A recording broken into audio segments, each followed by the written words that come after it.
So the Dallas Mavericks are in a weird position at the moment where they have one of the best players, if not the best player in the league right now, in Luka Doncic, but have a very weak supporting cast. I mean, surrounding him basically, they're not really that good. And we'll get into why this isn't a good idea in the video. But I mean, just recently they played against the Detroit Pistons, I think, yeah, tonight. And Luka, he scored 53 of the 111 points of the Mavericks. So essentially, almost half of their points came from Luka Doncic alone, not even counting in the assists and just potential assists. So this is obviously a huge problem, man. Today, we're going to talk about why this is a huge issue and what the Mavericks can do to fix this. So we'll get into it right now.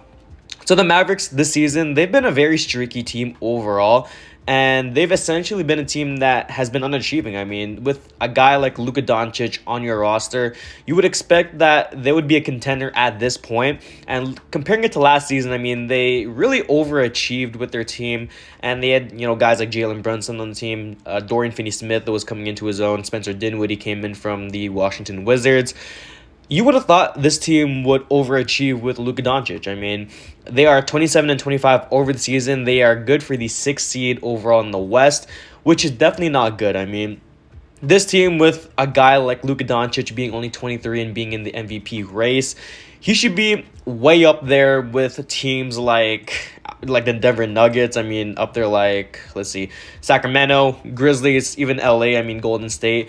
We should be up there with all those teams, but I mean, the front office hasn't made any moves to improve the roster alongside Luka Doncic. I mean, in previous years, we've seen guys like Kristaps Porzingis come and go here, Jalen Brunson, who I thought they were going to extend last season, but they didn't, which is kind of biting them in the butt right now. But I mean, looking at their team right now, they're in a really weird position. They don't really have any first-round picks. They don't really have any young guys other than guys like Josh Green and Jaden Hardy, who I think both those guys have some pretty high potential to become good role players for this team. But, I mean, Jason Kidd is just opting not to play Jaden Hardy, and Josh Green is just coming back from an injury. So, yeah, in majority of the games this season, Luka, he's been the biggest contributor to the team offensively, defensively, even rebounding, playmaking, anywhere on the court.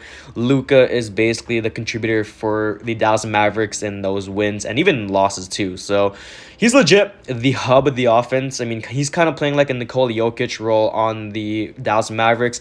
You can even compare his offense and pretty much the Dallas Mavericks offense to the Houston Rockets offense a couple years ago with James Harden, Chris Paul, and the Clint Capella days. I mean, obviously, you're missing a guy like a Chris Paul on the team. That would have been Jalen Brunson, but I mean, Luka Doncic and Christian Wood can be the James Harden and Clint Capella of this year. I mean, the pick and roll, and especially the pick and pop with Christian Wood, is definitely something they need to run a lot more, and definitely should be the bread and butter, kind of like the Joel Embiid and James Harden pick and pop. But obviously, Christian Wood's out for a couple weeks, and he should be back pretty soon. So yeah, like I said, the offense reminds me of the Rockets back with Harden. It's just one guy being the ball dominant guy and a bunch of surrounding shooters around him that are able to knock down the three, which they aren't even capable of knocking down the three. I mean, guys like Tim Hardaway Jr., he's been pretty streaky. I mean, I wouldn't even say he's been streaky. He's been pretty subpar. Guys like Reggie Bullock, I know Bullock's been okay as of late, but nothing like too amazing. And I mean, guys like Spencer Dinwiddie, I don't know. The floor spacing on this team, you would expect most of their guys to be pretty good three-point shooters. Reggie Bullock, Dorian Finney-Smith, Tim Hardaway Jr., they've been pretty bad this season. So, yeah, I mean, get some shooters around Luka Doncic, guys they can actually trust. I would actually like Robert Covington for this team. I mean, I've already been a huge advocate for them to go out and get Robert Covington. I mean, a good 3-and-D player, someone that's been pretty proven in the league, but I mean, with the trade deadline approaching soon, I'm really hoping they make some type of move.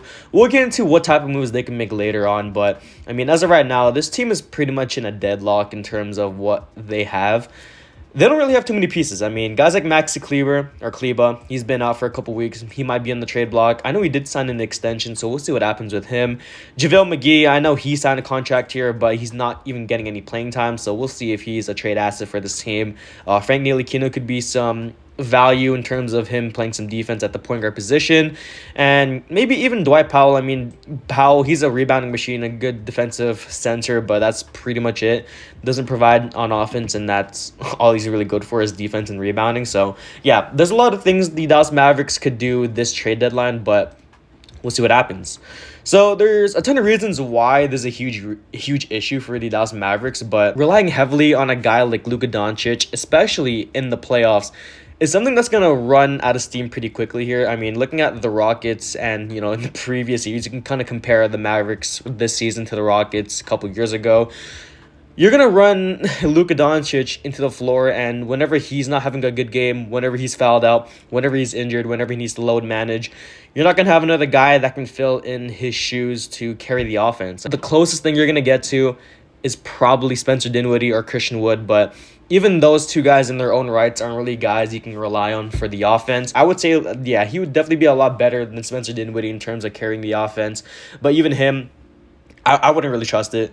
Obviously, Christian Wood, he's been having some, I would say, injury histories back with the Houston Rockets and even this season with ankle injuries. So, yeah, I mean, I wouldn't really trust Christian Wood either. So, this is why I've been a huge advocate for this team to go out, get another star beside Luka Doncic. So, yeah, I mean, I don't know. Whenever Luke is out for a couple games, it's going to be a lot more difficult for this team to at least win games. We saw this season a lot of times whenever Luka Doncic was injured. The Dallas Mavericks would just pretty much struggle and would wait for Luka Doncic to return. So there have been some bright spots like Christian Wood, who I will talk about later on, and Dinwiddie. But in reality, this team just needs another star beside Luka. I mean, a guy that can score, a guy that can at least take the pressure off of Luka on offense. And, going back to Christian Wood, one of the biggest additions to this team on both ends of the floor and coming to the Mavs via Houston. Everyone expected Christian Wood to blossom into a second option on this team next to Luka, and he's basically done just that. I mean, offensively, he's been a beast. He can do both the pick and roll and the pick and pop, especially the pick and pop is, something that's great because of his floor spacing and him being a center. It's going to be a lot more difficult to mark him on the perimeter. So, yeah, I mean, great floor spacer at the center position. Great. Honestly, just great post player too. I mean, he can do behind the back plays. I mean, he's also a pretty underrated passer too in his own right. And I think people are definitely sleeping on Christian Wood. He definitely could be a contender for the most improved player award. I mean, I wouldn't be surprised if he got it. The amount of moves on offense and the amount of potential he has to play alongside Luka Doncic is definitely up there. I just wish that there was another star beside Luka Doncic that wasn't Christian Wood and someone that's more proven. So, and even on the defensive end, Christian Wood actually hasn't been too bad either. That's really my one concern I had with him going into this season is if he could play some defense at the center position, and he's actually been able to hold it down. I mean, looking at his blocks per game this season, he's actually averaging 1.3 blocks per game, so I'm pretty surprised by that. He's been going off before he got injured. I mean, he's been dropping 20 bombs, even 20 bombs. He's been dropping some pretty high number games overall this season. So, yeah, Christian Wood, like I said, the biggest addition to this team overall in the offseason. I think they traded Boban. It wasn't Tio Maldon. I can't remember the trade package, but they traded a lot of guys, and they got a good center in Christian Wood, who is finally getting starting minutes. I want to point that out pretty quickly here.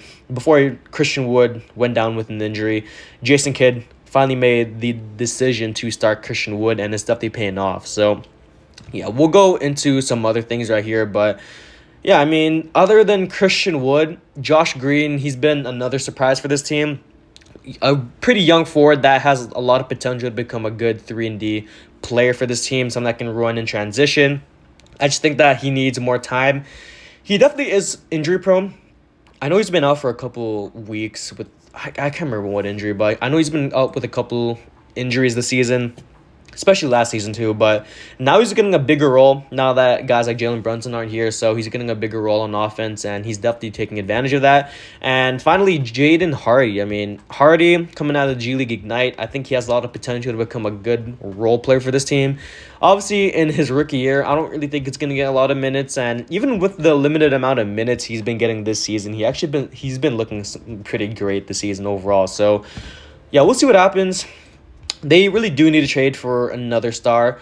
Some guys I would like the Dallas Mavericks trade for is Cam Reddish of the New York Knicks and John Collins. I mean, those two guys would be pretty great. Obviously, Miles Turner would also be pretty good, but I'm not too sure about that one either. So, yeah, overall, what the Mavericks need to do is make a huge trade for another star before the trade deadline. So, at least they have some sort of guy that can be beside Luka Doncic.